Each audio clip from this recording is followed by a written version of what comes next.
Well, this week Glenn dragged me off on what he called a trip down memory lane.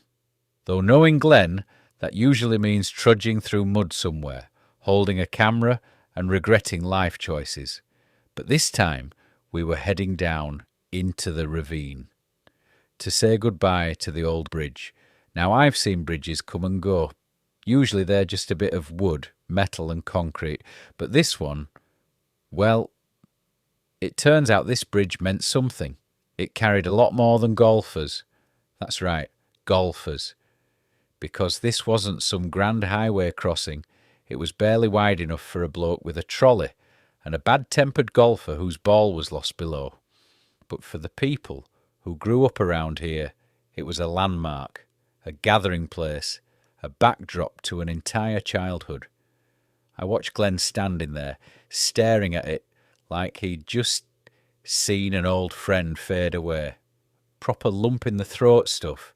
And I thought, blimey, who'd have guessed he could get sentimental over a bit of rust? But once he started talking, I got it. This wasn't just a bridge, it was the heart of his youth. He said the ravine was their playground.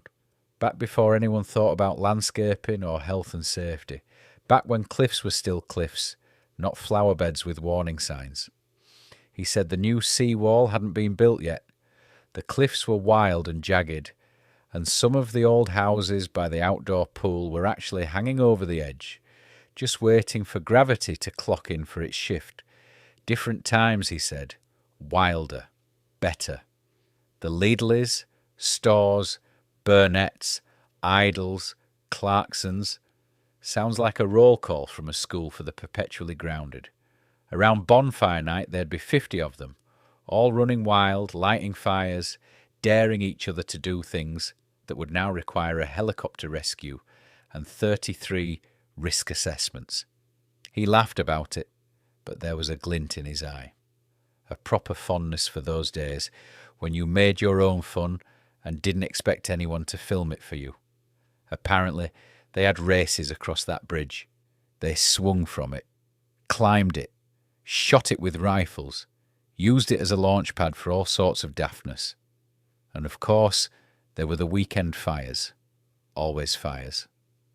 Then he mentioned something about homemade bombs, and I thought, yes, this explains a lot.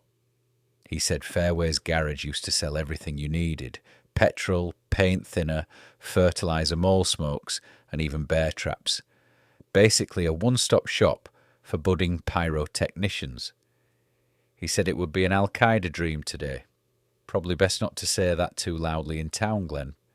Anyway, he said, despite all the chaos, he'd still rather see his son Riley doing the sort of mad outdoor stuff they did than sat inside on an Xbox all day.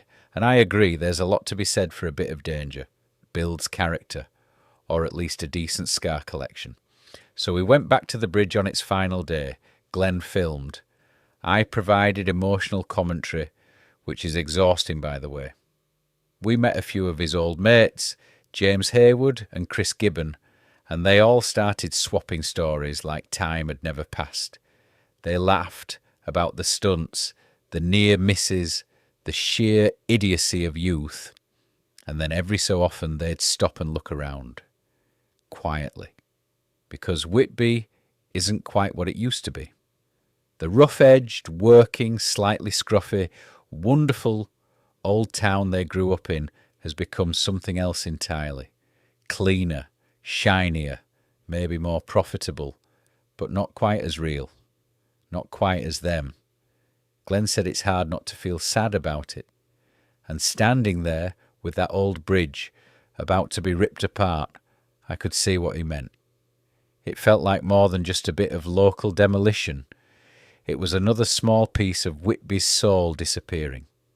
You can't stop time, of course. You can't freeze the place you grew up in, but you can remember it. You can keep it alive in stories and photos and daft little YouTube videos made by middle-aged men who never really grew up. So that's what Glenn's done. He's made a film about it. A farewell to a bridge. A farewell to a childhood.